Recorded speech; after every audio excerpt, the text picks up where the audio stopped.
All right, all right, all right. Hey, everybody.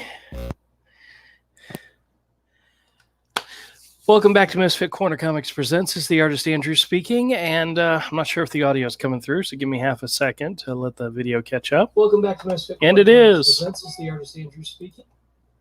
Coolio. All right, I got to switch it over to my headset because, of course, I haven't been doing this for a while, so everything's out of whack. But I have returned from my long journey, and I'm very, very glad to be home. And I had some somewhat interesting story to tell. Actually, maybe I have a couple of them, but I got one particular one I want to focus on tonight. I was in Missouri.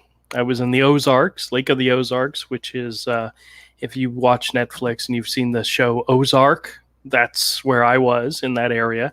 I don't know if I was anywhere near where they filmed the show or not, but my mother-in-law has a timeshare and on the lake, and we went for a week and had a really good time. Biggest problem I had with the trip overall is it took 2 days of driving to get there and 2 days of driving to get back. So in my 8-day window, we spent 4 of them in the car. But it was good. It was good. The trip was nice. We relaxed. We went on the boat. Some of the kids that were there, some of the family members that were there, got to go tubing from the boat. My wife and I got to go and do a little bit of bebopping around and a little bit of shopping and checking out things. And we didn't spend a lot of money because there really wasn't a lot of stuff we really needed. But one of my goals was to check out comic book stores in the area. And there were, what I did, of course, just Google Maps, put in comic book stores. Oh, hey, Cross, how's it going, man? Was just simply putting in comic book stores and seeing what was in the vicinity. In our most closest vicinity were 2 stores. One was a used book and toy store, and the other was a Publisher's Warehouse, which is kind of like an outlet center. And they had some graphic novels, but they weren't anything anybody had ever heard of. They were like, totally nothing of interest. But they did have some audiobooks, and we picked up some audiobooks, and we, some cheap audiobooks, and enjoyed those on the drive. Audiobooks make the drives go by a lot better, let's just say that. And my wife enjoyed it. She found a couple of books that made her happy, and so it was a good thing. The other store, the store that said they sold books and toys, it was mainly just a used bookstore, and had a good time in there. Found an audiobook or so, but they really didn't have graphic novels or comics at all. Nothing at all. They did have some Lego minifigures, which I thought was funny, but they had some that had been long since retired. Nothing of great value. They had like Ninjago from the Ninjago movie. They had a couple of the Disney ones. They even had some of the Unikitty ones, which I have recently clearanced in my store to like $1.50 a piece. And they had them all at the original prices, $5 a pack. So that wasn't going to happen. But had a good time. I did find a few little things for the stores that I'll be taking in tomorrow. And but it was the comic book store that we found further down that was interesting. So I'm hoping, Todd said he might be able to join, but if he's able to come, I'll tell you guys the story. But I did a Google search for comic book stores, and there was one that was a something comics, and then another one that was something comics. So I'm like, okay, these are probably comic book stores. And they were very far away from where we were. The one store that we found that we actually got to go to was about 50 miles away from where the timeshare was, and it wasn't 50 straight miles. It was 50 up and down hills, around hills, and it was crazy. and very scary to drive around some of these hills, especially if you're not used to them. One of the things about Florida, it's very flat. There's not a lot of hills.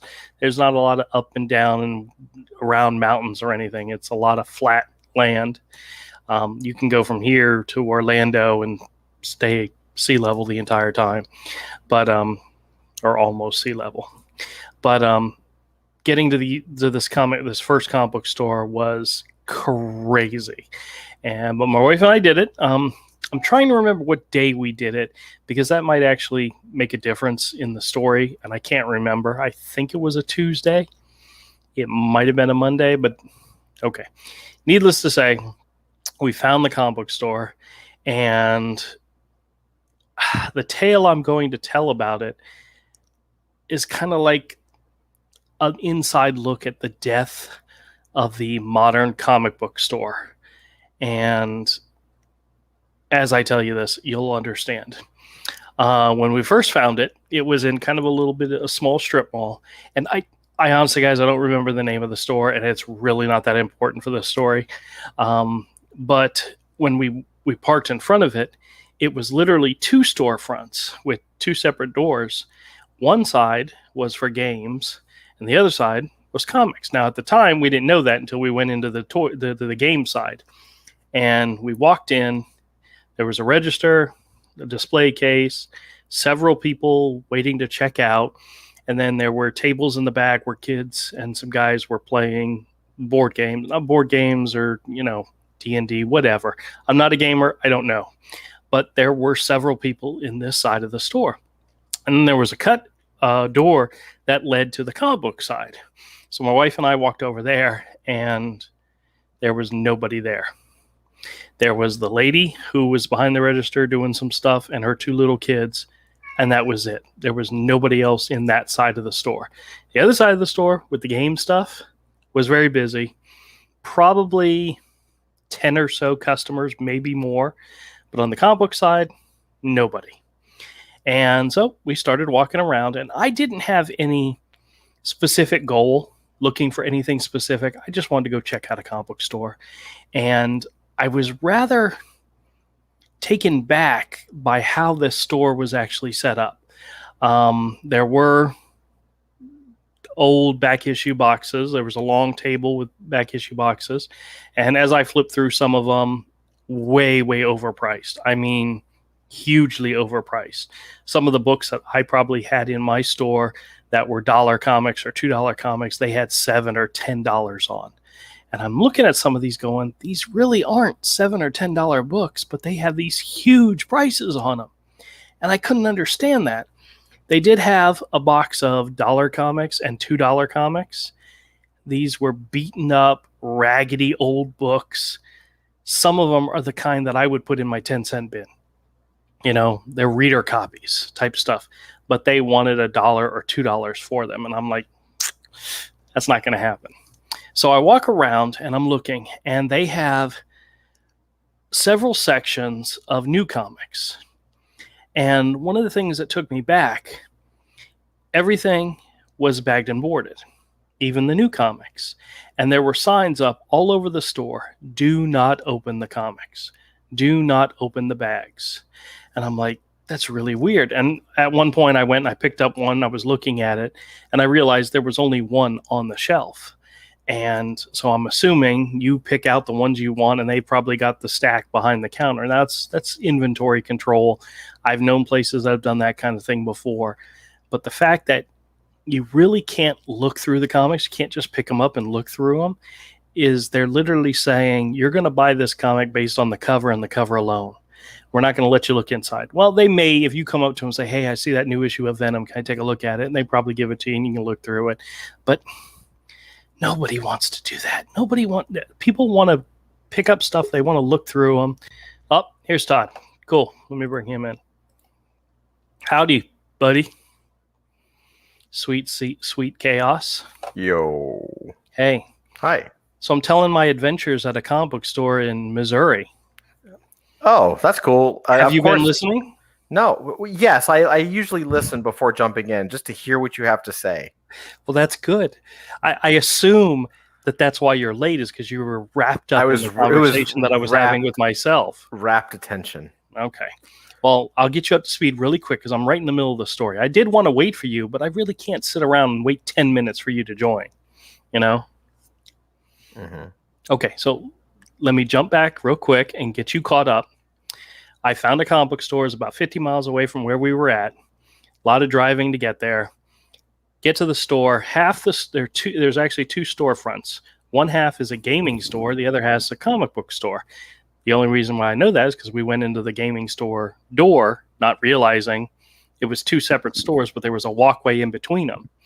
And I was mentioning that the gaming side was very busy. There was at least 10 or 12 people in there. And we went over to the comic book side, and there was nobody in there. There was the lady who was behind the register and her two kids running around. And that was it. There was nobody there. Mm. All right, so catch you up to speed quickly on what I've told so far, because I'll have to edit this out. They had long boxes for back issues, way overpriced. Like stuff that I would sell for $1, $2, they had $7, $10 on. I mean, crazy amounts. And I come to figure out why later, and I'll get to that point. But the thing that shocked me is they had sections for new comics. All the new comics were bagged and boarded, and there were signs up all over the store: "Do not open the bags." Mhm. And I was like, "What?" Well, do you remember Dragon's Tale at the beach? How they used to have all the new comics up on the wall, and you could look at them, and they had little notepads where you could write down the name of the comic you wanted to look at. You'd go to the front to the register, and they would show you the comic. You couldn't flip through them.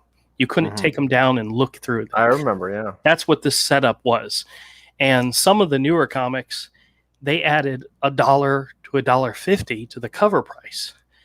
So I found a couple that were like brand new that had $5 on them, and they're $3.99 books. I'm like, wow, what? Now, I didn't ask any questions. I just was being observant. Mhm. And the thing I was taking away from it was that they were like, listen, you're going to buy these comics based on the covers and the covers alone. So pick out the ones you want, and we'll give them to you. You don't have to look through them. And that's kind of the death of the comic book store, in a way, is you can't look through them anymore. You know? And I was mentioning they did have a $1 box and a $2 box, and these were beat up, ratty, old looking books, like beyond reader copies, and stuff that I would sell in my store for like 10 cents. They wanted $1 to $2 for, which was crazy. That is nuts. Yeah, I know. So, and then at the register, they had displays. This is a new part of the story. So they had a display cases with graded books in it. Mhm. There were a few older comics that were of interest, but the majority of them were like alternate variant covers. Like, what's the one guy that does all the alternate covers for DC? And I have oh no my idea. gosh, what is his name? You'd recognize him if you Art Germ. Oh, yeah. So there were like dozens and dozens of Art Germ variants that were graded comics, and it wasn't CGC graded. It was some other company that I'd never heard of. And they were like $70 a book or something. And I'm like, wow, this is, I mean, yeah, maybe, but and they That's also, the only way they can make money, dude. well, the other thing was they had a display of prints that they were selling. And I'm not a big fan of prints. You know that. I'd rather have original art, but they were selling prints. And I'm like, that's just a weird thing. And then they had pops and they had other stuff. None of the stuff I was interested in. But the fact that the store had nobody in it and that the prices were outrageously high and all the new stuff was bagged and boarded where you couldn't look at them, it was like, this is crazy. It's almost like the anti-comic book store. You know, you want to go into a store, you want to be able to pick up a comic, you want to be able to look at it, you know, decide whether or not you're going to put down the money for it. And they probably have a system in which you can say, okay, I'm interested in that issue of Venom, and they'll pull it out for you so you can look at it. But I don't want to have to ask for every single comic, you know? Right. Just crazy. And then there was another comic book store that was actually really close to this one. It was a little bit down the road.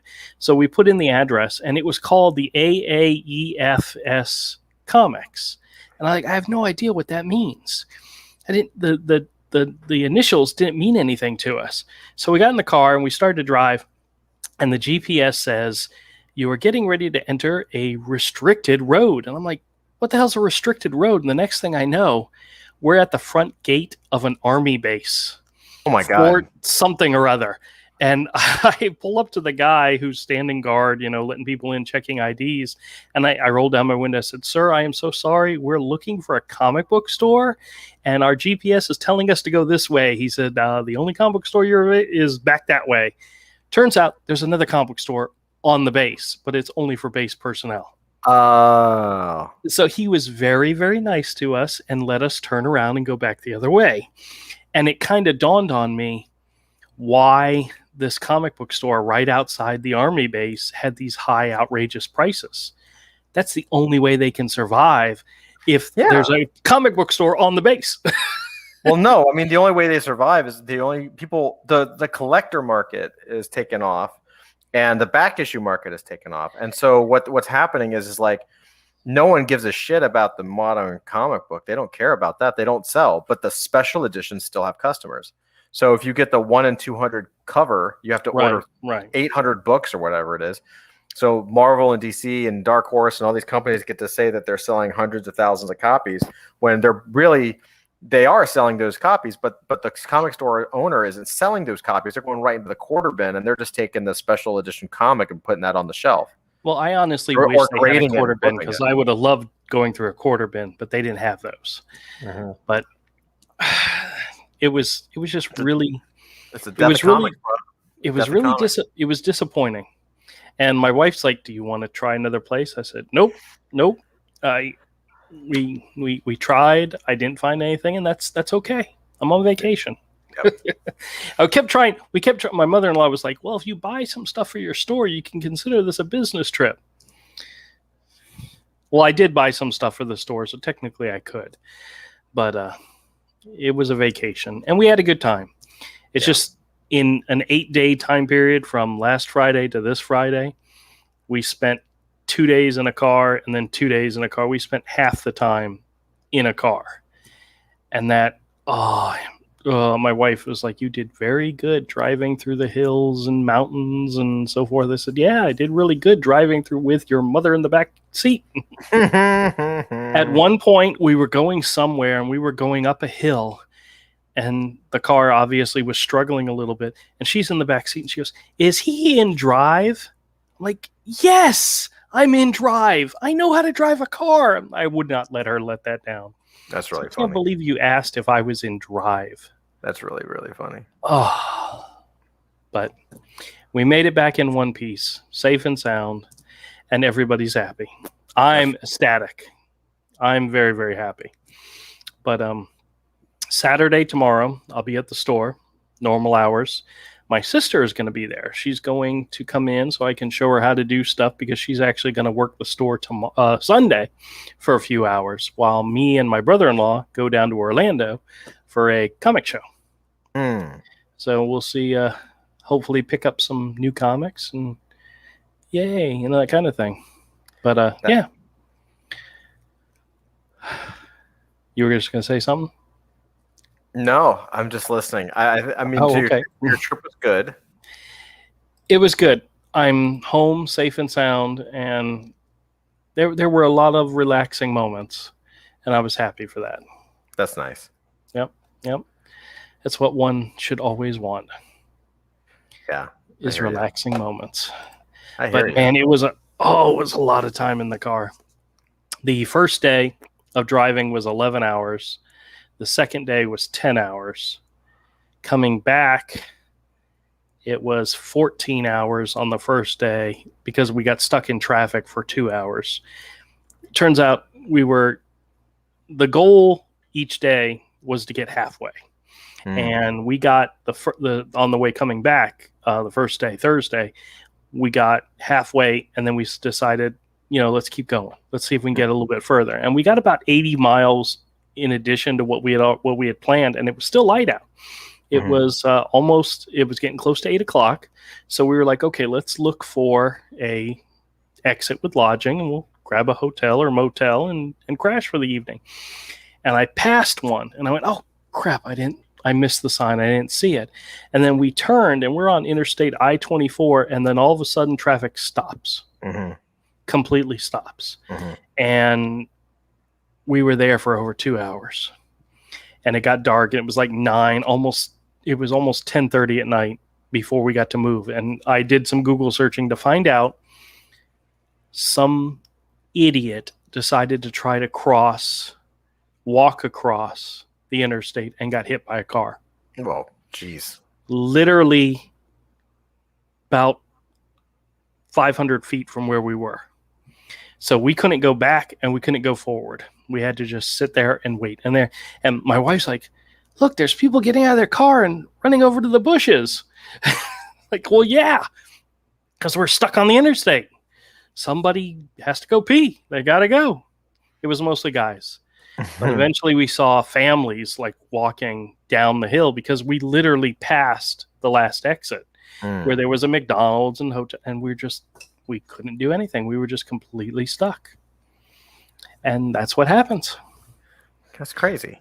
Yeah. And then we got to we were right near Chattanooga, and we got to downtown Chattanooga, and we stopped because everybody had to go to the bathroom at a Waffle House. And we got in there and everything was okay. We sat down, decided to have something to eat, and we were Googling the next closest hotel, and there was one not far from where we were. And I'm looking outside, and it is a really sketchy part of Chattanooga, downtown Chattanooga. And I told the ladies, I said, let's get back into traffic.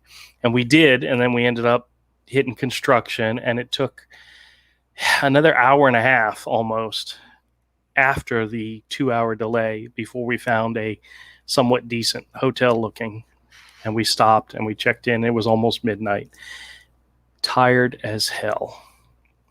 But the good thing was we had gone further than we originally planned. So the next day we had less miles to drive, and we actually got home. See, we dropped my wife off at home first, got my mother-in-law home probably close to 5, which our goal was by 6 p.m. Well, my goal is before it got dark, but we did it. And I'm thrilled to be home, and I'm so happy to be here telling you this story. So how was your week? It's been crazy. I mean, I'm just working on this project, and things are moving forward. A lot of legal stuff this week, which is good. Good. But it's really good stuff. It's really, really positive. The good news is that everyone is on point. The bad news is that I'm actually the one that's behind schedule. Like I am the official bottleneck because I manage everybody else and I help everybody else, and I have input on everything. So by the time I've done that, I don't actually have a lot of time to draw. so I'm behind on my end of the deal, which is actually drawing all of the characters. Like I'm very behind on it. I mean, it'll get done. Moving as quick as I possibly can. But yeah, good. It's a little bit like, oh, sorry, everyone. Moving as fast as I can. The good news is the bright side of things is that like this week was a big week. So like, I mean, it was a really good week. So a lot of the legal stuff got worked out, and that's ready to go. And then a lot of the marketing stuff, which the marketing stuff was kind of eating up a lot of my brain space because that's it's a full-time job. Yep. But I discovered something. I kind of invented a new way to do marketing for blockchain. I figured something out that no one else has thought of yet, and I was like, oh, okay. So, long story short, it's going to give me a shortcut to bootstrapping. There's 2 things that I can do now to bootstrap our audience that will work. So I can kind of relax a little bit, instead of hustling every day on marketing. I can kind of say, okay, there's 3 or 4 things, like events that I can do. Like I can do this, I can do that. Then the 3rd thing will be this, and the 4th thing will be that, and that will work. It'll at least get us a lot of attention. And what that means is that I can finally get to actually doing work. I mean, there's still other things like next week I actually have to get the website built. So, like everyone needs things from me. So it's like, oh, are you gonna draw? Well, yeah, let me get the website built first. Oh, you're gonna draw? Well, yeah, let me get the legal stuff done first. Oh, you're gonna draw? Well, let me review everybody's work first. So, but it's good. It is a labor of love, is it not? No, it's labor for money. I mean, I love it. I do love it. I am enjoying myself. I just, it's still that position of like, oh, you think you're just going to sit down and draw, and you're like, no, you're running a business, bro. You're going to be working your tail off on everything else. But I do think it's set up in a way that after we launch, if people enjoy it and it's successful enough to continue to work on it, I think we have enough things in place that we can do. We can set it up so that it's not so like, Okay. hellfire and brimstone. I'll give you some ideas later, but Okay. I can't disclose anything. But no, I can't disclose it publicly. Okay, I understand. But yeah, it was really good. I wish I kind of look forward to our calls because I want to share more drawings, but I don't have any more drawings yet. Although I did. The other thing we got done is I did get done. Actually, you know what?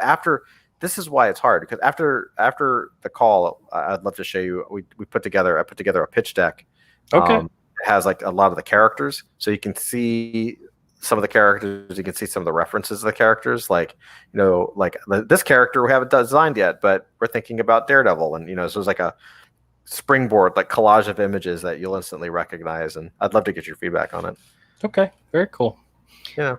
Well, since you can't talk about it, let's talk about something else. Hey, what did you think? I know you follow the news. What did you think about the Cleveland Indians changing the name of their team?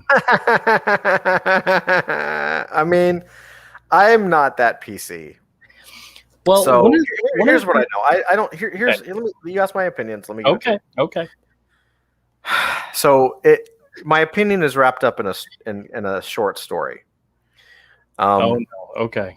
No, and you've probably heard this story before. I know I've told you the story many times, but just in case the one person who's actually listening hasn't heard it, here it is. So when I was at Cartoon Network, while I was at Turner, there was a huge blow up because the executives and people higher up had decided that Speedy Gonzalez and Slowpoke Rodriguez were culturally insensitive, and they had decided that it's insulting, that it's not appropriate. It makes the Hispanic community hates it. It's all this kind of stuff, and they decided to cancel it.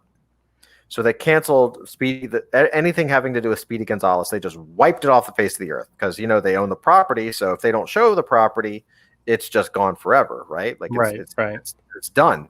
And the announcement went out that this was gonna happen.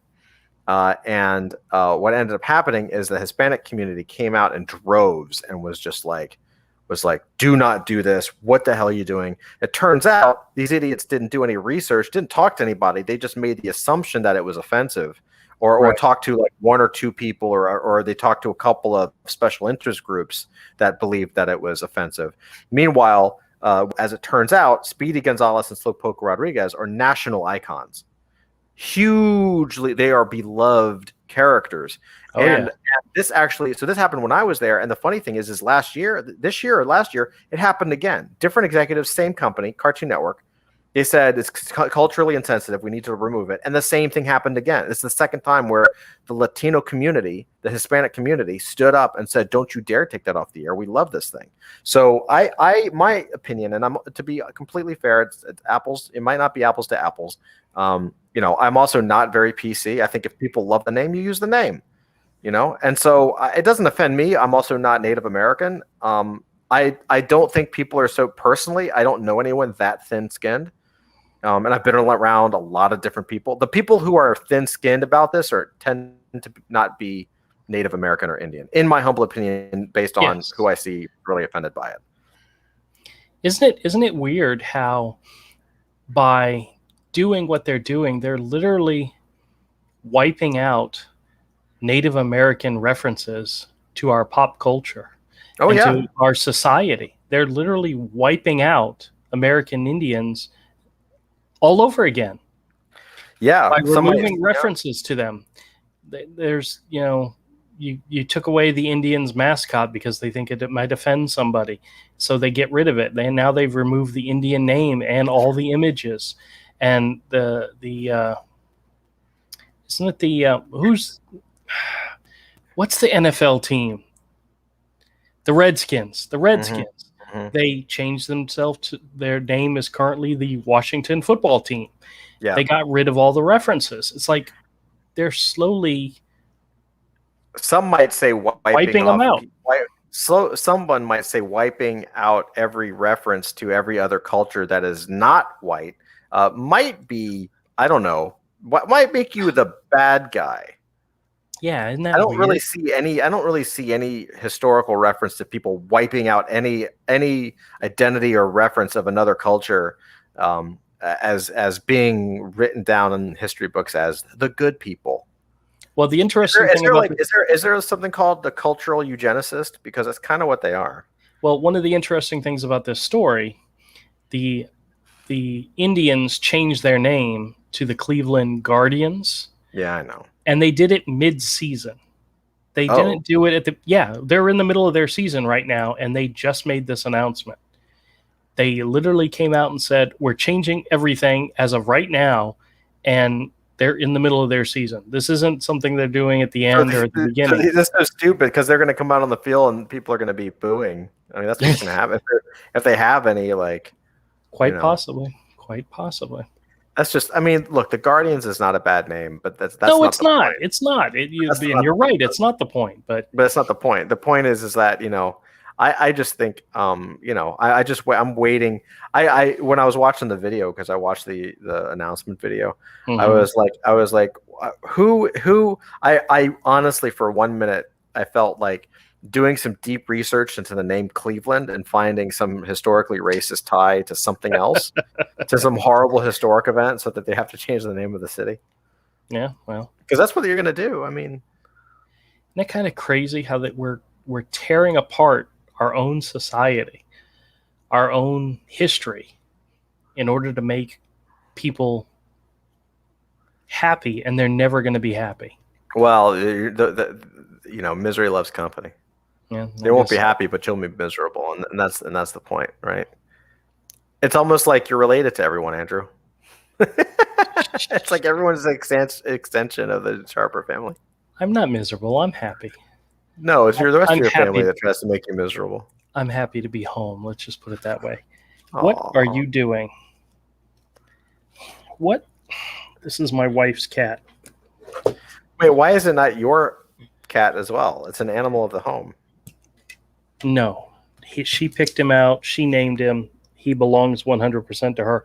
What are you doing? Do you not like this cat? He likes to come and walk across my table.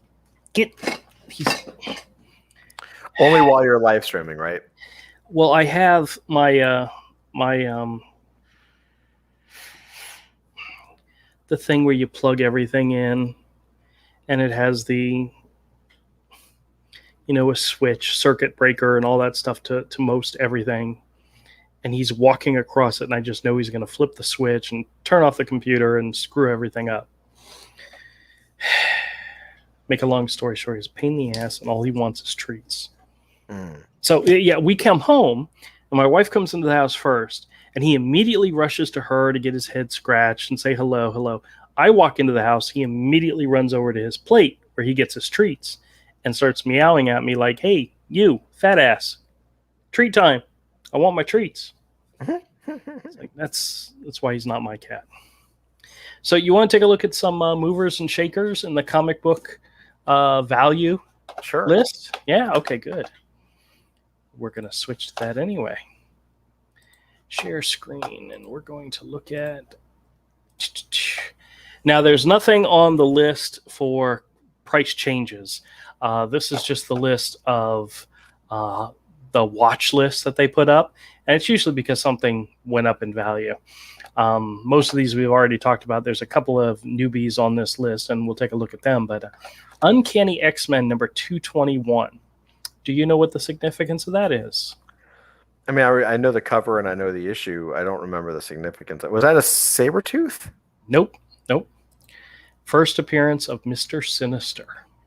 Oh. It had been the 9.4 edition was $40. It now jumped to $180. Wow. Crazy. I think it's funny that they have 180 listed as the graded value, which obviously that's not right, but whatever, sure. And I know I had a copy of this in my collection at one point, but I think it was a little bit beat up. It was very much a reader's copy, so it's obviously wasn't going to be worth $180. And I don't know if I still have it or not, but I'm certain that there's rumors that something is happening with Mr. Sinister to make this book springboard in price. But if you have a copy, it just I don't. Yeah. Is that a Simonson cover? No, I'm pretty sure that's Silvestri. Is that Silvestri? No. Yeah. No, that's not Silvestri cover. Is it? It might be. Yeah. Hold on a second. Let me look at details. Color. Oh, yeah. Yeah. So, 1987. Oh, what a wonderful time to be collecting comics. Next up is Fantastic Four number 352. You have any idea why this would be valuable? I don't. I believe I have I don't know. I have a reader copy of it. I don't have a first full appearance of the Time Variance Authority. Look for Thor 372 for the first mention of the TVA, but this is where they first appeared. Oh, yeah. A 9.4 is currently $20. I think. Well, look, a 10.0 is worth nothing. That's crazy. Well, they don't have any that at least in that range. So, but it was like a $4 book at one point. Now it's worth 5 times that because of the TV show. Mm-hmm. So. Yeah, my wife and I, we are just now watching the last episode 6. Oh, it's the worst.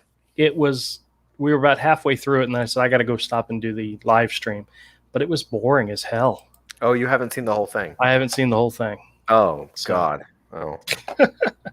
Next up on the list is Fantastic Four. Let's just say this. So Melissa and I are celebrating. Don't spoil anything. I am not spoiling anything. Okay. Melissa, I'm just going to say this. Melissa and I have celebrated, or are about to celebrate, our 10th anniversary in September. Yes. So that means we've been married for 10 years, more or less, and dated for 3 years before that. So 13-ish years. Loki. She looked at me after the finale and she was like, Todd, I don't know if I want to watch any more Marvel TV shows. Really? And she's been with me from the jump and she's seen everything. And I think this was like strike 3. Like WandaVision started off really well and I was super into it. And then it just like sucked. And Brokeback Falcon. I mean, I call it Brokeback Falcon because that's really, it was the story of a man and his secret love with another man and their secret desire to build a shrimp boat together. Oh my God. And it was awful. I hated it. It was just pathetic. It just boring. And the Freckle Jesus and all that. There were cringe moments, but I enjoyed it overall. It was awful. It was so bad, dude. And then this was just like Loki was like, I mean, it really isn't. It's not Loki. It's like he's not the character. He's not the main character. I mean, you know that. If you haven't even watched the last episode, believe me, it ends exactly the way you would think it would end. Well, it's a surprise, but you're like, really? Okay. And okay, don't kill it. I'm not going to kill it. I won't kill it. I won't tell you about this one part where dick. No, but it was just like. Okay, I'll watch it and then we'll talk about it next week. Let me just put it this way. I got really excited at the beginning of the 6th episode because I was like, oh, this is clearly where they put the entire budget. Right? And you've seen the first half. You've already seen it's really, the show is gorgeous. The acting is good. The effects are good. Everything is excellent except the story sucks. Dick. Let's all sit around and talk to some crazy dude for 25 minutes straight. Well, you're only halfway through, so. Okay. All right, fantastic. Next up, on the list of the watch list is Fantastic Four 353. Now, of course, it's the next issue after 352. Do you have any idea why this one might be valuable? Not a clue. I don't even know if I recognize that cover. It's the first appearance of Mr. Mobius, which is the character that Owen Wilson is playing in the TV show. It's also the chronomonitors, the time ship, and the null time zone. Supergirl can be seen floating in the background void. Oh, yeah, like DC Supergirl? Yes, yes. That's funny. They slipped it in. That's cool. This is now a $95 issue. And I hate to say it, but this is a Walter Simonson issue. So if you don't have it, it's going to be hard to find. I know. Look how good that is. He's such a good artist. And one of the funny things about the character of Mobius is he was based on Mark Grunwald. And in the comic, all the people that work at the TVA look like him. And it was kind of Walter Simonson's like ha ha ha to make the character look like Mark Grunwald. Well, sure, yeah. So just a little inside joke. And now he's played by Owen Wilson. Yep. Next up is Something is Killing the Children. They have one of the variants to issue number 1 and issue number 1 listed. So I've heard it's a good series. I don't know anything about it. I don't know anything about it either. It's from Boom Studios. Issue number 1 is currently at a 9.4, a $650 book. Must be option for a movie. It must be something. That's Walking Dead number 1 prices right now. So Walking Dead number 1, it used to be worth $10,000. Well, no, there was a time when it jumped hugely very quickly because the show was announced. Bigly. This is kind of what this Bigly. Yeah, sure, Bigly. This is kind of what this is following is that. But these are really, really speculative prices, you know. But James Tinian the Fourth, Werther Deladrura, Miguel. I don't know who the artists and the inker are. I have no idea who these guys are. But James Tinian, I've at least heard of him. But yeah, all the issues have like jumped in price. And I hate to say it, but this is one of those ones. We'll see here, where the first issue comes out, and I think this is an Image thing. There's variant covers. There's the J. Lee variant for number 1, the J. Lee Virgin variant, but then they do all these like Black Cape Comics variants, and these covers are really cool. But some of these you would never be able to find unless you ordered them directly from the comic store or whatever. And they've got these huge ass prices on them, which is crazy. That's a nice cover, but oh well. And usually number 1's the only one that's worth anything. Number 2, I think, has gone up. Let's see. Number 2 is $110. But when you get to the most current issues, they're not jumping up all over the place. But is it a good? What's it about? Let's go. I'm curious. I have no idea. I have no idea. Pull it up. Let's look at it. Why not? You want to just look at the covers? No. I want to look. I want a bio. What is this? What is this story about? The price guide's not going to tell you what the story's about. Yes, but you have this thing called the internet. Yeah, I don't want to use it. Hold on a second. Let me go to details and see what it says. There's nothing in here on details. Nobody's cared enough to put in here what it's about.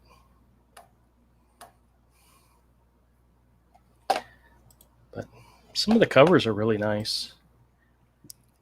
Yeah, the J-Lee one. Yeah, J-Lee's awesome. I think that's a Jenny Frison, something like that. All these alternate covers and variant covers.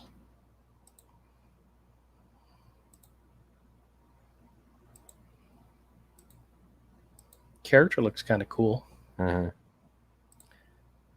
Easy cosplay. Oh yeah, very cool. Yeah, but the funny thing is I have it set to look at It shows the 100 listing, 100 covers, and get all the way down to the bottom. And the first 100 is only through issue number 15. There's so many variants. Oh my God. But the most current ones, like issue number 15, it's like a $4 book. I mean, they're not going up in any value, at least not yet. The second printings of some of these are going crazy. Let's see. What's the last one that has a second printing? Let's see. Not 12. Let's see. 11. Does it have a second printing?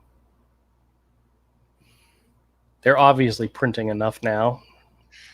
Issue 10 had a second printing. Oh. Which even the second printing is a $27 book. But what issue number is it up to now? Hold on. Got to go to the second page to see that. It's up to issue 17.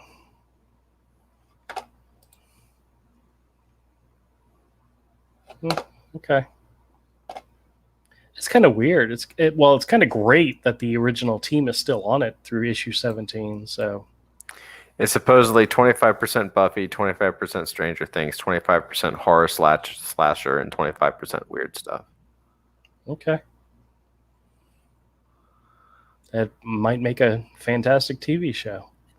Yeah, it's gonna be, I'm sure it's a TV show. There's all these variants in here. These are, and all it is the covers. I always thought if I was going to do a different cover, a variant, it would be for a special purpose. You know, not just to print more copies of a book and sell it. You know? Mm-hmm. Oh, well. But that's what's hot right now. I asked one of the guys that I know that does a lot of graded comics, does a lot of grading of comics, and he may have a few of these, but crazy.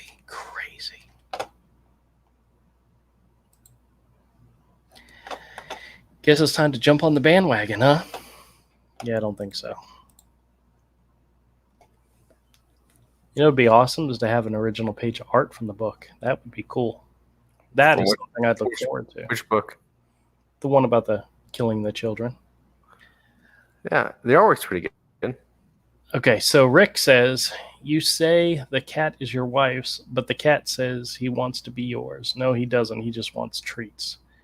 Did you guys watch the new Masters of the Universe? I have not had a chance to sit down and watch it yet. Is it available? Because that might be something to talk about later. Have you watched it? Have I watched what? The new He-Man Masters of the Universe cartoon on Netflix? No. I saw a lot of the reviews after it came out. Yeah. And it seemed to be really bad. It seemed I shouldn't say that. It seems like they did a bait. For everyone, even the mainstream media says it was a bait and switch. Well, that's kind of what they do nowadays. Yeah. Oh, I did actually get to do some sketching while I was on vacation. I took my sketchbook and a pencil with me and pens. Did some sketching and that's cool. Worked on some character designs. So nothing that I actually did on video. So nothing I have to share with you all, but doesn't that figure? Why not?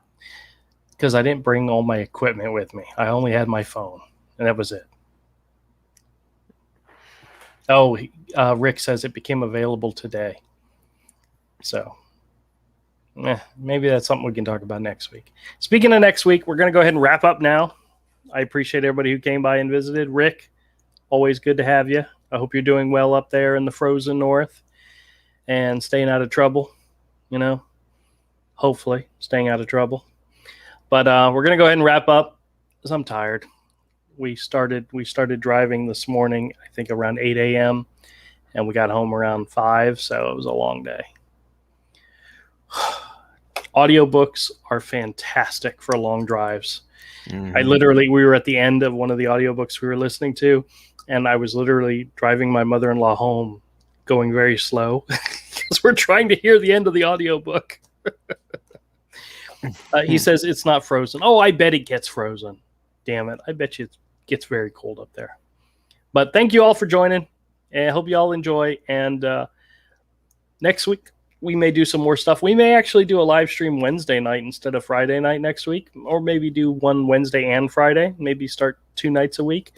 Because Tom has told me that Wednesday nights are really good for him. So we'll see what happens. Thank you, everybody, for joining, and we'll catch y'all next time. Hope you have a wonderful weekend, and bye.